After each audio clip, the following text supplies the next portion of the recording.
AFSIP was officially registered 14 years ago.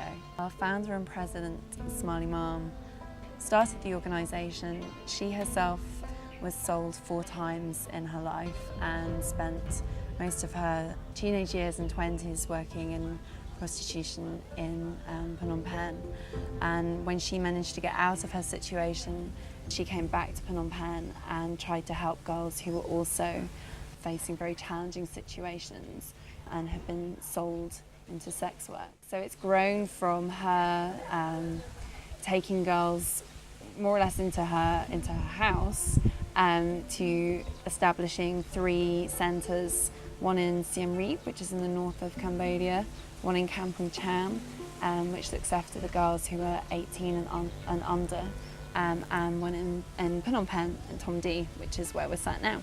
We employ about 80 members of national Khmer staff, and as well as the centres, we have a health clinic in Phnom Penh, an outreach team, a reintegration team, and then we have the 3 centres, the one in Phnom Penh and the one in Siem Reap, offer vocational training. So here we do sewing and tailoring, weaving, and hairdressing and beauty. And then when the girls are reintegrated back into the community, if they're starting up their own business, their own small business, we give them a starter kit. And at Kampong Cham Centre, where the under 18-year-olds are, there are 3 government schools in the village, and that's where all the residents attend for school. And this year at Kampong Cham, we had a new 3-storey building built, and so the whole of the top floor is for weaving.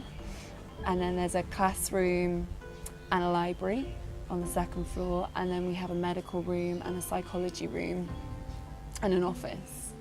Kampong Cham, they're taking a bit more of a community approach so that the people in that community don't see these girls as stigmatised and as girls with no value, which is generally the conception of any sex worker here. Even young girls who've been raped, the blame is always associated with the girls. So in Kampong Cham, by involving the community and by giving benefits from the centre to the other children, we're working to change the direct community's opinions about these matters. The English classes are new this year, but we've hired teachers who have English and IT skills. And next year there'll be internet at all 3 of the centres, and we've just secured funds for computers. As of next year, we'll have a psychologist based at each of the 3 centres and one in the clinic. And over the 3 years, there'll be a head of department and there'll be a proper case management system.